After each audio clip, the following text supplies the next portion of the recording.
ترتجل بصوت وخيل فما لك في الأرض درب صحيح. അസ്സലാമു അലൈക്കും. വെള്ളി വെളിച്ചത്തിലേക്ക് സ്വാഗതം. ബിസ്മില്ലാ വൽഹംദുലില്ലാ വസ്സലാത്തു വസ്സലാമു അലാ റസൂലില്ലാ വഅലാ ആലിഹി വസഹ്ബിഹി അൽഫായിസീന ബിർലല്ലാഹ്. അത്ഭുതകരം, ആശ്ചര്യകരം, അതേ അത്ഭുതത്തോടെ തന്നെയാണ് വിശുദ്ധ ഖുർആനും ആ സംഭവം വിവരിക്കുന്നത്. സൂറത്തുൽ ഇസ്രാ നോക്കുക. സുബ്ഹാനല്ലദീ അസ്റാ ബിഅബ്ദിഹി ലൈലൻ മിനൽ മസ്ജിദിൽ ഹറാം ഇലൽ മസ്ജിദിൽ അഖ്സല്ലദീ ബാറക്നാ ഹൗലഹ്. റബ്ബിൻ്റെ പരിശുദ്ധി അത് അപാരം തന്നെ. ആ പരിശുദ്ധിയെ ഇതാ ഏറ്റു പ്രഖ്യാപിക്കുന്നു. എന്താണ് ആ നാഥൻ ചെയ്തത്? അസ്റാ ബിഅബ്ദിഹി, അവൻ്റെ ദാസനെ, അതായത് പ്രവാചകർ സല്ലല്ലാഹു അലൈഹി വസല്ലമയെ നിശാപ്രയാണം നടത്തി. മിനൽ മസ്ജിദുൽ ഹറാം, മസ്ജിദുൽ ഹറാമിൽ നിന്ന് ഇലൽ മസ്ജിദുൽ അഖ്സ, മസ്ജിദുൽ അഖ്സയിലേക്ക്. അല്ലദീ ബാറക്നാ ഹൗലഹ്, അതെ, ആ മസ്ജിദുൽ അഖ്സയുടെ ചുറ്റും അള്ളാഹു ബറക്കത്ത് നൽകിയിട്ടുണ്ട്. തഫ്സീറിൻ്റെ പണ്ഡിതന്മാരുടെയൊക്കെ വിശദീകരണത്തിൽ കാണാം, സുബ്ഹാന എന്നത് പലപ്പോഴും അത്ഭുതം ഉളവാക്കുന്ന സംഭവങ്ങൾക്കാണ്. എന്താണിത്? നമുക്ക് ചിന്തിക്കാനില്ലേ സഹോദരങ്ങളെ? മുത്തനബി സല്ലല്ലാഹു അലൈഹി വസല്ലം ഒരു രാത്രി ആകാശയാത്ര നടത്തുകയാണ്. 7 ആകാശവും കടന്ന് സിദ്റത്തുൽ മുൻതഹ അങ്ങനെ സ്ഥലങ്ങളെത്തി പരിശുദ്ധ ഹളറത്തിൽ ലോകത്തിൻ്റെ സൃഷ്ടാവായ ജഗന്നിയന്താവായ അള്ളാഹുമായിട്ടുള്ളൊരു മുനാജാത്ത്, കൂടിക്കാഴ്ച. അവിടെ എന്താ അത്ഭുതം? അത് അത്ഭുതം തന്നെയാണല്ലോ. മുത്തനബി സല്ലല്ലാഹു അലൈഹി വസല്ലം തങ്ങൾ ഒരുപാട് മുഅ്ജിസത്തുകൾ അള്ളാഹു നൽകിയിട്ടുണ്ട്. അമാനുഷ്യ കഴിവുകൾ, അഥവാ സാധാരണ മനുഷ്യർക്കില്ലാത്ത ചില കഴിവുകൾ എല്ലാ അമ്പിയാക്കന്മാർക്കുമുണ്ട്. അമ്പിയാക്കന്മാരിൽ ഒന്നാം സ്ഥാനത്ത് നിൽക്കുന്ന പ്രവാചകന്റെ ഔന്നത്യം, അതിൻ്റെ മഹാത്മ്യവും അത് വളരെ വലുത് തന്നെയാണല്ലോ. എന്നാൽ ഈ ഒരു മുനാജാത്തിൽ മറ്റൊരു കാര്യം കൂടി ശ്രദ്ധേയമാണ്. മുത്തനബി സല്ലല്ലാഹു അലൈഹി വസല്ലം തങ്ങൾ പല യാത്രകളും നടത്തിയത്, സ്വർഗം പോലും കണ്ടത്, സ്വർഗത്തിലെ സുവിശേഷങ്ങൾ അറിയിച്ചത് ഹദീസിൽ കാണാം. ധാരാളം സംഭവങ്ങൾ അങ്ങനെയുണ്ട്. അതെല്ലാം ഒരാത്മീയ യാത്ര അല്ലെങ്കിൽ ഒരു സ്വപ്നയാത്രയായിരുന്നുവെങ്കിൽ ഇത് ദേഹവും ദേഹിയും, അഥവാ ആത്മാവും ശരീരവും ഒന്നിച്ചുള്ള ഒരു യാത്ര തന്നെയാണ് എന്ന് തഫ്സീറിൻ്റെ പണ്ഡിതന്മാർ വിശദീകരിക്കുക. അസ്റാ ബിഅബ്ദിഹി, അബ്ദിനെ നിശാപ്രയാണം നടത്തിയെന്നുള്ള കേവലം അതൊരു സ്വപ്നമല്ല. ആത്മാവും ജഡവും ഒന്നിച്ചു ചേരുമ്പോഴാണ് അബ്ദ് എന്ന പ്രയോഗം എന്ന് ബഹുമാനപ്പെട്ട ഫഖ്റുദ്ദീൻ റാസി റളിയല്ലാഹു അൻഹു വ്യക്തമാക്കുകയാണ്. അതെ, റൂഹുൽ ബയാൻ ഉൾപ്പെടെയുള്ള തഫ്സീറിലുമൊക്കെ ഈ ഒരു വ്യാഖ്യാനങ്ങൾ കാണാം.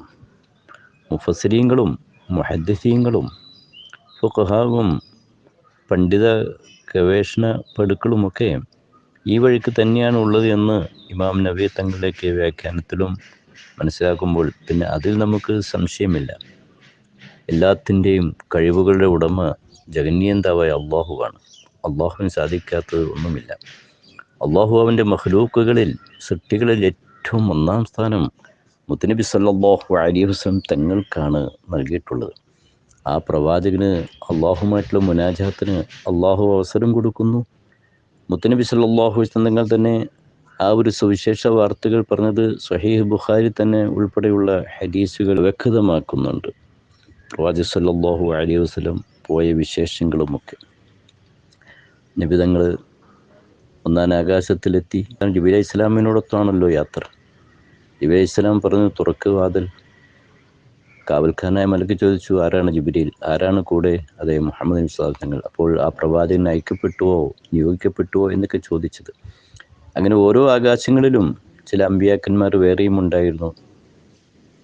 നബി സല്ലല്ലാഹു അലൈഹി വസല്ലം ചെയ്യാൻ ഒന്നാം ആകാശത്തിൽ ആദം നബി സ്വല്ലല്ലാഹു അലൈഹി വസല്ലം ഉണ്ടായിരുന്നു എന്നൊക്കെ നമുക്ക് ചരിത്ര ഗ്രന്ഥങ്ങളിലും ഹദീസിൻ്റെ വിശദീകരണങ്ങളും വായിക്കാൻ കഴിയുകയാണ്.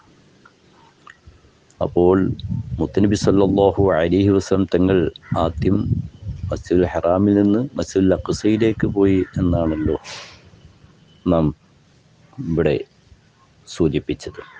പരിശുദ്ധ ഖുർആൻ്റെ വ്യാഖ്യാനവും അങ്ങനെയാണ്. മസ്ജിദുൽ അഖ്സ ലോക വിശ്വാസി സമൂഹത്തിൻ്റെ ആത്മാഭിമാനത്തിൻ്റെ ഒരു കേന്ദ്രമാണ്. മസ്ജിദുൽ അഖ്സ ഖുദ്ബത്തു സഹ്റ എന്ന് വിളിക്കുന്ന ഡോം ഓഫ് ദി റോക്കിന് വളരെ മതപരമായ ആത്മീയമായ ചരിത്ര പ്രാധാന്യങ്ങളും പശ്ചാത്തലമൊക്കെ ഉണ്ട്. നബി സല്ലല്ലാഹു അലൈഹി വസല്ലമയുടെ മിഅ്റാജ് യാത്രയുടെ ആരംഭസ്ഥാനമെന്ന് വിശ്വസിക്കുന്ന ഈ പാറയുടെ മുകളിൽ ഉമവി ഖലീഫ അബ്ദുൽ മലിക് ബിൻ മർവാനാണ് കെട്ടിടം പണിതിട്ടുള്ളത്. ഖുബ്ബത്തു സഹ്റ നമുക്ക് ചരിത്രത്തിൽ ദൃശ്യമായിട്ടുണ്ടാകുമല്ലോ. ഇന്നത്തെ ബൈത്തുൽ മുഖദ്ദസിനെ കുറിച്ച് പറയുമ്പോൾ ഇപ്പോൾ ഫലസ്തീൻ സംഭവങ്ങളും ദുരന്തങ്ങളും യുദ്ധവിശേഷങ്ങളുമൊക്കെ നാടുകളായിട്ട് നാം കേൾക്കുകയാണ്, നാം കാണുകയാണ്. ഇതുമാകട്ടെ അതിൻ്റെ വിശദീകരണത്തിലേക്കൊന്നും കടക്കുകയല്ല. ദൗർഭാഗ്യകരം, സങ്കടകരം എന്ന് പറയാം. ഇസ്ലാമിക ചരിത്രത്തിൻ്റെ താളുകളിൽ ഇങ്ങനെ മറച്ചു നോക്കുമ്പോൾ, പിന്നാമ്പുറങ്ങളിലേക്ക് നോക്കുമ്പോൾ ഫലസ്തീനും ഖുദ്സുമൊക്കെ അത് ഇസ്ലാമിൻ്റേതാണ്, ഇസ്ലാമിക ഉമ്മത്തിൻ്റേതാണ്, ഇസ്ലാമിക ചരിത്രങ്ങളുമായി ഏറെ ബന്ധപ്പെട്ട് നിൽക്കുന്നതാണല്ലോ. ബിദായത്തു നിഹായിൽ കാണാം മസ്ജിദുൽ അഖ്സയുടെ നിരവധി വിശേഷങ്ങൾ ഹദീസുകളിലുണ്ട്. മസ്ജിദുൽ അഖ്സ നബി സല്ലല്ലാഹു അലൈഹി വസല്ലമയുടെ ഇസ്റാ നടന്ന സ്ഥലമാണ്. യാത്രാവേളയിൽ മുൻകഴിഞ്ഞ പ്രവാചകന്മാരൊക്കെ അവിടെ അണിനിരന്നിട്ടുണ്ട്. നബി സല്ലല്ലാഹു അലൈഹി വസല്ലം തങ്ങൾ ജമാഅത്തായി നിസ്കരിച്ചതും മസ്ജിദുൽ അഖ്സയിലാണ്. അവിടെ നിന്നാണ് മിഅ്റാജ് യാത്ര തുടങ്ങിയത്. എന്തിനാണ്? വേണമെങ്കിൽ സർവശക്തനായ അള്ളാഹുവിന് മസ്ജിദുൽ ഹറാമിൽ നിന്ന്, മക്കയിൽ നിന്ന് മുത്തുനബിയെ നേരെ ആകാശലോകത്തേക്ക് യാത്രയാക്കാമല്ലോ. എന്നാൽ അങ്ങനെ ഒരു യാത്രയല്ല ചെയ്തത്. പിന്നെയോ പോകുന്ന വഴിക്ക് പല സ്ഥലങ്ങളും മുത്തുനബി സല്ലല്ലാഹു അലൈഹി വസല്ലമയ്ക്ക് അവസാനമായി തുടങ്ങാനുള്ള മദീന ശരീഫ് അവിടുന്ന് സന്ദർശിച്ചിരുന്നു.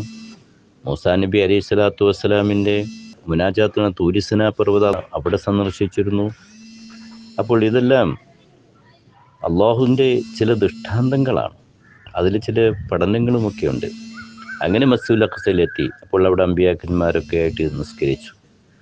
മസ്ജിദുൽ അഖ്സയുടെ ചുറ്റുഭാഗം ബറക്കത്ത് നൽകിയെന്ന് അള്ളാഹു പറയുമ്പോൾ ബി മഖാബിൽ അംബിയായി, അമ്പിയാക്കന്മാരുടെ മഖബറുകളാണ് ആ ബറക്കത്തിൻ്റെ ഒരു കാരണമെന്ന് ചില തഫ്സീറുകൾ സൂചിപ്പിക്കുന്നു. അത് അമ്പിയാക്കൾ സ്വാലിഹീങ്ങളൊക്കെ കിടക്കുന്ന, അവരന്തർവിഷമം കൊള്ളുന്ന സ്ഥലങ്ങൾക്കൊക്കെ പ്രാധാന്യവും മഹത്വവുമുണ്ട്. അത് നമ്മൾക്ക് തർക്കിക്കേണ്ടതോ നിഷേധിക്കേണ്ടതോ അല്ല. മുത്തുനബി സല്ലല്ലാഹു അലൈഹി വസല്ലം തങ്ങൾ ഈ ആകാശയാത്രയിൽ സർവശക്തനായ അള്ളാഹുമായി മുനാജാത്ത്, അത് അള്ളാഹുവിൻ്റെ ഒരു ഹിക്മത്താണ്. അത് മൂസാ നബി അലൈഹി സ്വലാം അള്ളാഹുവിനെ കാണാൻ കൊതിച്ചു. പടച്ചവൻ്റെ പ്രകാശം അങ്ങെത്തിയപ്പോഴും മൂസാ നബിയുടെ ബോധരാഹിത്യമുണ്ടായതുമൊക്കെ നാം ചരിത്രത്തിൽ വായിച്ചിട്ടുണ്ട്. മുത്തുനബി സല്ലല്ലാഹു അലൈഹി വസല്ലം രാവിലെ തന്നെ തിരിച്ചെത്തി ഈ വിശേഷം തൻ്റെ നാട്ടുകാരോട് പറഞ്ഞു. മക്കക്കാർ അത് നിഷേധിച്ചു. ഓഹോ, ബൈത്തുൽ മുഖദ്ദസിനെ അത് ഈ ഒറ്റ രാത്രി കൊണ്ട് അവിടെ പോയി വന്നെന്നോ? സിദ്ദീഖുൽ അക്ബർ തങ്ങളെ കണ്ടപ്പോൾ മക്കക്കാർ പറഞ്ഞല്ലോ, നിൻ്റെ കൂട്ടുകാരൻ മുഹമ്മദ് പറയുന്ന വിശേഷമൊക്കെ കേട്ടില്ലേ, ഒറ്റ രാത്രി കൊണ്ട് പോയി വന്നു. ഓഹോ, മുഹമ്മദ് വിശ്വനാഥങ്ങൾ പറഞ്ഞോ, പിന്നെ അതിലെന്താ നിഷേധിക്കാനുള്ളത്? അങ്ങനെ തന്നെ സിദ്ദീഖുൽ അക്ബർ തങ്ങൾ അത് വിശ്വസിക്കുകയാണ് ചെയ്തത്. ഒരുപാട് സ്ഥലങ്ങളും ഒക്കെ കണ്ട് അവിടെ എത്തി. ആ വിശേഷം ഇവിടെ പറഞ്ഞപ്പോൾ ബൈത്തുൽ മുഖദ്ദസ് അവർക്ക് നിഷേധ സ്വഭാവവും ധിക്കാരവും തൻ്റെ ശ്രോതാക്കളിൽ നിന്ന് ബോധ്യപ്പെട്ടപ്പോൾ മുത്തുനബി സല്ലല്ലാഹു അലൈഹി വസല്ലം തങ്ങൾക്ക് അള്ളാഹു ബൈത്തുൽ മുഖദ്ദസ് കാണിച്ചു കൊടുത്തു എന്നും, ആ ബൈത്തുൽ മുഖദ്ദസ് നോക്കിക്കൊണ്ട് പ്രവാചകൻ സല്ലല്ലാഹു അലൈഹി വസല്ലം മക്കയിൽ വെച്ച് അവരോട് അതിൻ്റെ അടയാളങ്ങൾ പറഞ്ഞു എന്നും ചരിത്രത്തിൽ നമുക്ക് വായിക്കാം. ബൈത്തുൽ മുഖദ്ദസിനെ കുറിച്ച് സൂചിപ്പിച്ചപ്പോൾ ധാരാളം അതിൻ്റെ മഹത്വങ്ങൾ ഹദീസിലും ചരിത്രഗ്രന്ഥങ്ങളുമുണ്ട്, ഖുർആൻ തന്നെയുമാണല്ലോ. എങ്കിലും പ്രവാചകൻ സല്ലല്ലാഹു അലൈഹി വസല്ലം 16-17 മാസം മസ്ജിദുൽ അഖ്സ ഖിബിലയാക്കി നിസ്കരിച്ചത് നമുക്ക് കേട്ടിട്ടുള്ള വൃത്താന്തമാണല്ലോ. ബറാ റളിയല്ലാഹു അൻഹു നിന്ന് ബുഖാരി ഉദ്ധരിക്കുന്ന ഹദീസിൽ ആ സംഭവമുണ്ട്. 16-17 മാസം. അങ്ങനെ മുത്തുനബിക്ക് എപ്പോഴും കഅബയിലേക്ക് തിരിയണമെന്ന ആഗ്രഹം. ഖുർആൻ തന്നെ കാണാമല്ലോ, ഫലനുവല്ലിയന്നക ഖിബ്ലതൻ തർളാഹാ, അങ്ങക്ക് ഇഷ്ടപ്പെട്ട ഖിബിലയിലേക്ക് അങ്ങേ മടക്കി കൊണ്ടുവരും നബിയെ എന്ന് അല്ലാഹു പറഞ്ഞു. അങ്ങനെ പടച്ചതമ്പുരാൻ്റെ കൽപ്പന പ്രകാരം മുത്തനബി സല്ലല്ലാഹു അലൈഹി വസല്ലം ഖിബ്ല കഅബയിലേക്കായി.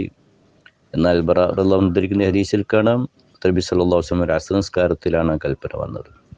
നിസ്കാരം കഴിഞ്ഞ അൻസാരികളിൽപ്പെട്ട ചില സഹാബാക്കൾ ബൈത്തുൽ മുഖദ്ദസിലേക്ക് തിരിഞ്ഞ് നിസ്കരിക്കുമ്പോൾ അവരുടെ അടുത്ത് പോയി ഒരാൾ സാക്ഷ്യപ്പെടുത്തി, പ്രവാചകൻ സല്ലല്ലാഹു അലൈഹി വസല്ലം അസ്ർ നിസ്കരിച്ചു, കഅബയിലേക്ക് തിരിഞ്ഞിട്ടുണ്ട്.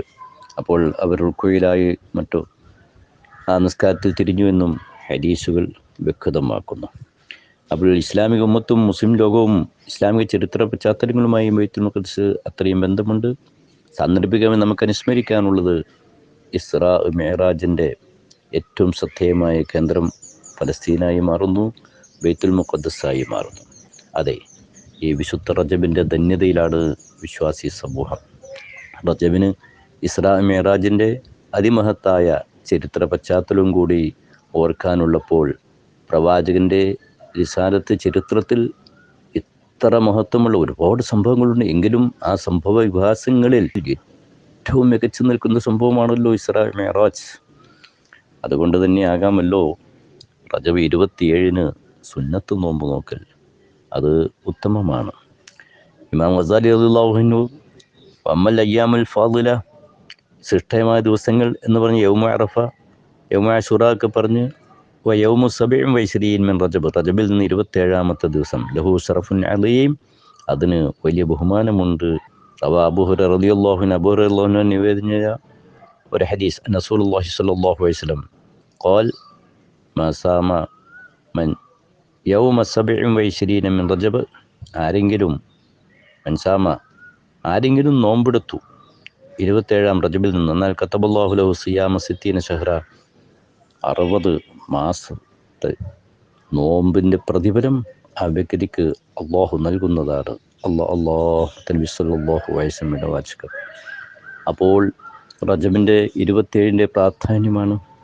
അങ്ങനെയാണല്ലോ ചില സുന്നത്ത് നോമ്പുകൾ. ഇപ്പോൾ ആശൂറ താസുആൻ്റെ നോമ്പിലേക്ക് നോക്കുമ്പോൾ മൂസാ നബി സ്വല്ലല്ലാഹു അലൈഹി വസല്ലമയെ രക്ഷ കിട്ടിയ സംഭവമായി കാണാം. തിങ്കളാഴ്ചയുടെ നോമ്പിൽ നോക്കുമ്പോൾ മുത്തനബി സല്ലല്ലാഹു അലൈഹി വസല്ലമയുടെ തിരുജന്മവുമായി അതിന് ബന്ധപ്പെട്ടത് കാണാം.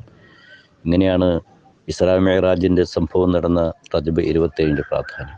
അല്ലാഹുമായി കൂടിക്കാഴ്ചയിൽ പ്രവാചകൻ ഏറ്റുവാങ്ങിയ 5 വക്ത് നിസ്കാരം, അതിനോടൊപ്പമൊക്കെയുള്ള നമ്മുടെ ചെയ്യേണ്ട സുന്നത്ത് നിസ്കാരം, ഇതെല്ലാത്തിലും വളരെ ശ്രദ്ധ കേന്ദ്രീകരിക്കാൻ ഈ റജബിൻ്റെ ഈ ധന്യ മുഹൂർത്തങ്ങളിൽ നമുക്ക് പ്രതിജ്ഞയെടുക്കാം. ജഗന്യന്താവായ അല്ലാഹു അനുഗ്രഹിക്കട്ടെ. വാഹിറു ദഅ്വാനാ അൽഹംദുലില്ലാഹി റബ്ബിൽ ആലമീൻ.